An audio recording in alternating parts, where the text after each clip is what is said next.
दोस्तों, math with Salim channel पर आपका स्वागत है। हम क्लास 10 का मैथमेटिक्स पढ़ रहे हैं। हमारा चैप्टर चल रहा है पृष्ठीय क्षेत्रफल तथा आयतन, और 12A एक्सरसाइज चल रही है जिसका हमारा चौथा सवाल है। आज देखते हैं सवाल क्या है। भुजा 14 सेंटीमीटर वाले एक घनाकार गुलाब के ऊपर एक अर्धगोला रखा है। अर्धगोले का अधिकतम व्यास क्या हो सकता है ये बताना है। इस प्रकार बने ठोस का पृष्ठीय क्षेत्रफल ज्ञात करो। ठीक है, तो ये देखो, ये घनाकार है आकृति, इसकी लगभग घनाकार है। घनाकार, ये आकृति घनाकार कहलाती है जिसकी लंबाई, चौड़ाई और ऊंचाई बराबर हो। ठीक है, इसके कितने फलक हैं, कितने पृष्ठ हैं इस पर? तो एक पृष्ठ ये, एक ये, एक ये, एक ये, एक ये, एक ये, कितने हो गए? 6 हो गए। देखो ये 1 2 3 4 5 और ये के वाला 6 पृष्ठ होते हैं घन के। कितने पृष्ठ होते हैं? 6। और एक पृष्ठ का क्षेत्रफल क्या होता है? भुजा स्क्वायर। तो कितने भुजा स्क्वायर हो गई?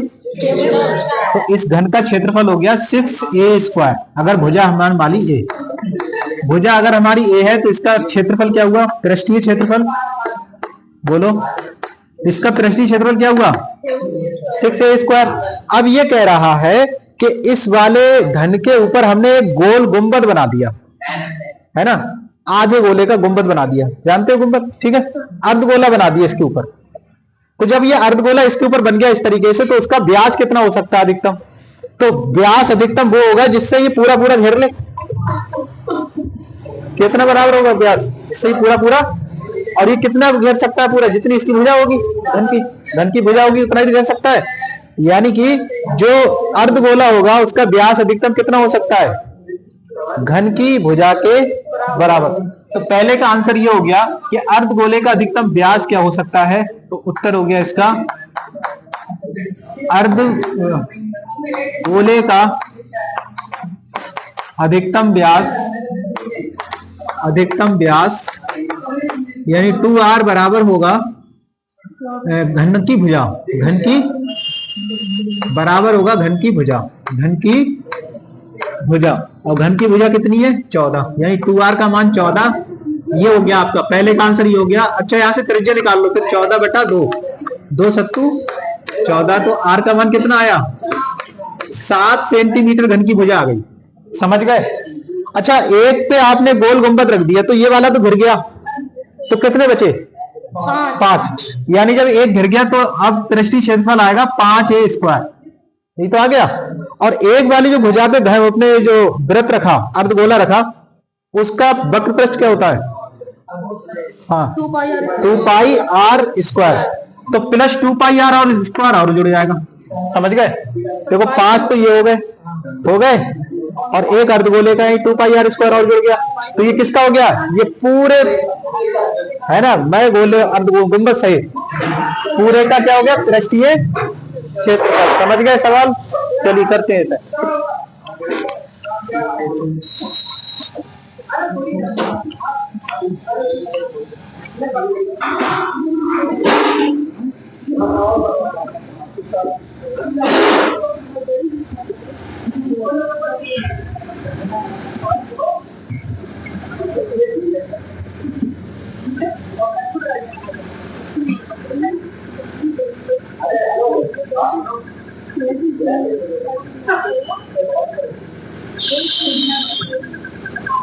ठीक है, ये क्या बन गया? घन बन गया। इसकी भुजा 14 सेंटीमीटर है, तो हर एक 14 है, ये भी 14 और ये वाली भी 14 है, और इसकी हाइट ये वाली जो है ये भी 14 सेंटीमीटर है। अच्छा, इसके ऊपर हमने गोल गुंबद रखा है, तो ये आपने गोल गुंबद रख दिया इस तरीके से, तो ये जो है इसे पूरा पूरा घेर लेगा, है ना। अर्धगोला रख दिया ऐसे करके, अर्धगोला रख दिया ऐसे करके, तो इसे पूरा पूरा ये घेर लेगा इस तरीके से। ये पूरा पूरा इसे घेर लेगा। समझ रहे हो? ठीक है, इस तरीके से ये पूरा पूरा इसे घेर लेगा। तो इसकी भुजा, इसका व्यास कितना है? इसका व्यास कितना है? ये इसकी भुजा के बराबर होगा। ये भी कितना होगा? 14 सेंटीमीटर। तो इसकी आधी ये केंद्र हुआ, तो इसकी त्रिज्या आधी हो जाए। समझ गए? तो घन की भुजा है, घन की भुजा ये दे रखी है, ए बराबर मान ली हमने 14 सेंटीमीटर। ठीक, अच्छा ठोस का संपूर्ण पृष्ठ, ठोस का पृष्ठीय क्षेत्रफल, ठोस का पृष्ठीय क्षेत्रफल किसके बराबर होगा, जरा ध्यान सुने। ठोस का पृष्ठीय क्षेत्रफल जो हो जाएगा वो होगा 5, इसके क्या है पृष्ठ, कितने पृष्ठ है 5, 5 गुणा एक भुजा का एक पृष्ठ का क्षेत्रफल, पृष्ठ का क्षेत्रफल प्लस ये क्या है अर्धगोला, अर्धगोले का वक्र पृष्ठ, वक्र पृष्ठ। तो 5 गुणा एक पृष्ठ का क्षेत्रफल क्या होगा, भुजा स्क्वायर। तो घन का क्या होता है भुजा स्क्वायर, यानी पाई ए स्क्वायर, और अर्धगोले का 2 पाई आर स्क्वायर, वक्र पृष्ठ होता है 2 पाई आर स्क्वायर। ठीक है, अब देखो 5 भुजा हो गई 14, तो 14 का वर्ग प्लस 2 पाई का मान 22/7 और आर स्क्वायर कितना है 7 का स्क्वायर, 14 14 100 12 होता है 196, 14 14 196। देखो 7 से ये एक घात कट गई, तो 7 दूनी 14, 14 गुणा 22। अब 5 से गुणा करो, 5 6 30 का सिफर हासिल 3, 5 दिन 45 और 3 45 3 48 हासिल 4, 5 एकम 5 और 4 9, 14 दूनी 28 के 8 हासिल 2, 14 दूनी 28 और 2 30, तो आएगा 8 और ये आएगा 8, 9 3 1288 वर्ग सेंटीमीटर। यही आपका आंसर है। ठीक है,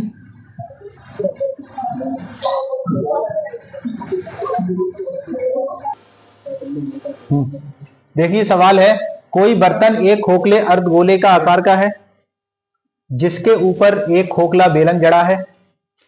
अर्धगोले का व्यास 14 सेंटीमीटर है। इस बर्तन की टोटल ऊंचाई 13 सेंटीमीटर है। आंतरिक और बाह्य बर्तन की आंतरिक पृष्ठीय क्षेत्रफल ज्ञात कीजिए। आंतरिक भाग का आपका क्षेत्रफल निकालना है। सवाल समझ गए? एक अर्धगोला है सबसे पहले, तो ये आधा गोला बनाओ। ये क्या हो गया? ये हो गया अर्धगोला। अब इस अर्धगोले के ऊपर जो है एक आपने बेलन लगा दिया, ये हो गया आपका बेलन। अर्धगोले के ऊपर बेलन लगा दिया ये, ठीक है। एक अर्धगोला है जिसके ऊपर एक बेलन है, यही तो कह रहा है सवाल। बेलन अध्यारोपित है। अर्धगोले का व्यास 14 सेंटीमीटर है, यानी ये टोटल व्यास होता है, ये 14 सेंटीमीटर है। अगर व्यास 14 है तो ये त्रिज्या कितनी हो गई? 14 की आधी, ये 7 सेंटीमीटर हो गई। अगर इसकी 7 है तो इसकी भी तो 7 ही हो गई, इसकी भी 7 हो गई। अच्छा, ये नीचे को भी तो 7 ही होगी, ये भी 7 ही होगी। और टोटल हाइट कितनी है इसकी? टोटल दे रखी 13 सेंटीमीटर ये ऊंचाई है।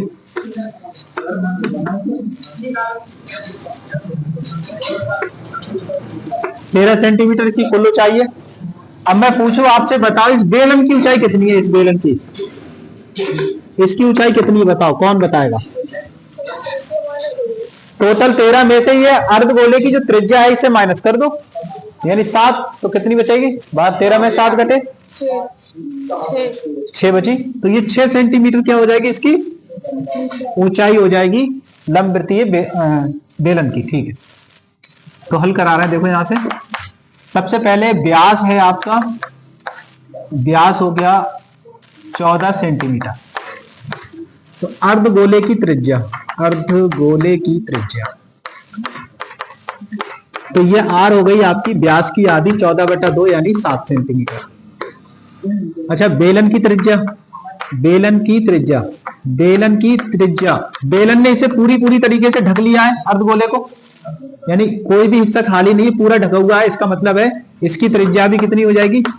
सेम होगी 7 सेंटीमीटर, बेलन की भी 7 ही होगी।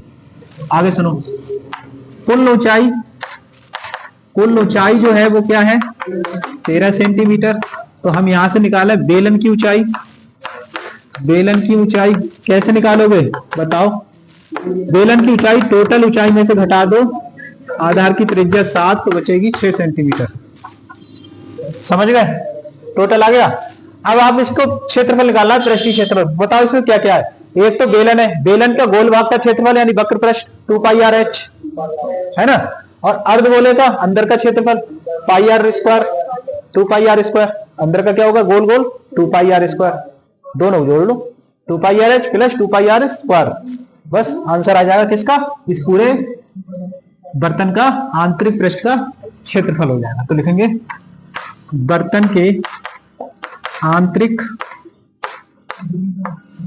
भाग का पृष्ठीय क्षेत्रफल। पृष्ठीय क्षेत्रफल क्या क्या आएगा बताओ? पहला आएगा बेलन का वक्र पृष्ठ, बेलन का वक्र पृष्ठ प्लस अर्धगोले का, समझ में आ रहा है? अर्धगोले का वक्र पृष्ठ, अर्धगोले का वक्र पृष्ठ।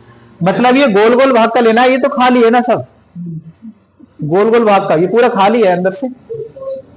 तो बेलन का वक्र पृष्ठ क्या होगा 2 पाई आर एच, और अर्धगोले का वक्र पृष्ठ 2 पाई आर स्क्वायर। कुछ कॉमन दिख रहा है तो 2 पाई आर कॉमन है, तो क्या आएगा एच प्लस आर आएगा।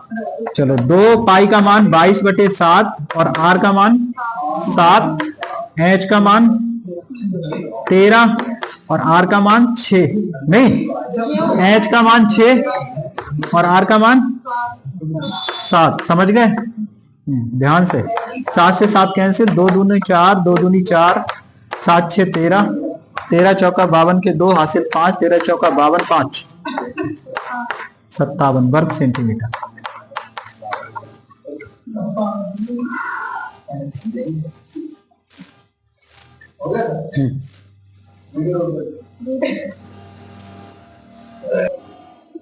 ठीक है, ये सवाल है कोई तंबू एक बेलन के आकार का है। ठीक है, बेलन का आकार का तंबू है गोल गोल, जिस पर एक शंकु अध्यारोपित है। तो शंकु उसके ऊपर अध्यारोपित है ना, अध्यारोपित है। यदि बेलनाकार भाग की ऊंचाई और व्यास क्रमशः 2.1 मीटर और 4 मीटर हो तथा शंकु की ऊंचाई 2.8 मीटर है, इस तंबू को बनाने में प्रयुक्त कैनवास का क्षेत्रफल। कैनवास का मतलब यहाँ पे कपड़े का क्षेत्रफल है, उसे बनाने में कपड़े का क्षेत्रफल तुम्हें ज्ञात करना है और ज्ञात कीजिए। साथ ही कपड़ा जो है वो 500 रुपए प्रति वर्ग मीटर, 1 वर्ग मीटर का जो मूल्य है वो 500 रुपए है। ठीक, तो कैनवास की लागत इसी से निकलेगी कपड़े की कीमत से। समझ गए? तंबू समझ गए आप कैसा है? सर्कस में जैसा होता है ना, नीचे बेलनाकार ऊपर शंकुआकार। तो ये एक तंबू है, देखो नीचे से बेलनाकार है, ये बेलन हो गया,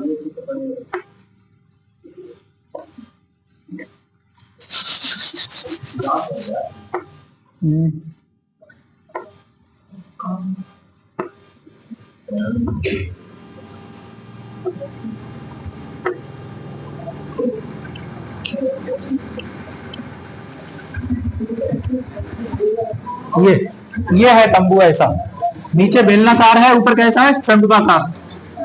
कोई तंबू एक बेलन के आकार का है जिसका एक भाग ऊपर से शंकुआकार है। यदि बेलनाकार भाग की ऊंचाई और व्यास, बेलनाकार भाग की ऊंचाई 2.1 मीटर, बेलनाकार भाग की ऊंचाई ये कितनी है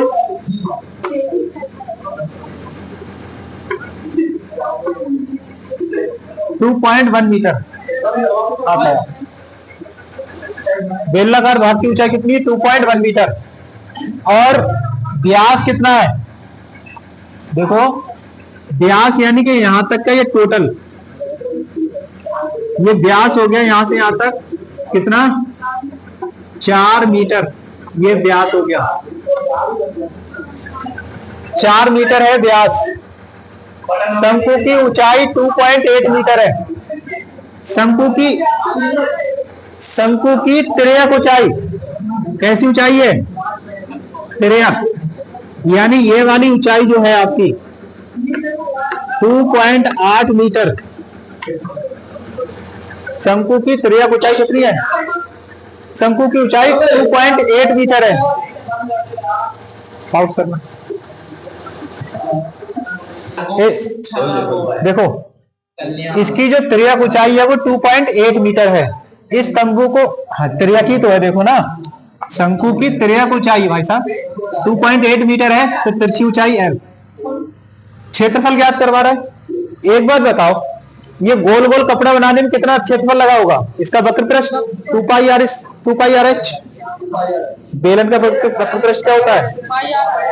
बेलन का वक्र पृष्ठ 2 पाई आर एच हो गया। और शंकु को बनाने के लिए गोल गोल ऊपर का है त्रिभुजाकार, तो उसका क्या होगा? शंकु का वक्र पृष्ठ कितना होता है बताओ?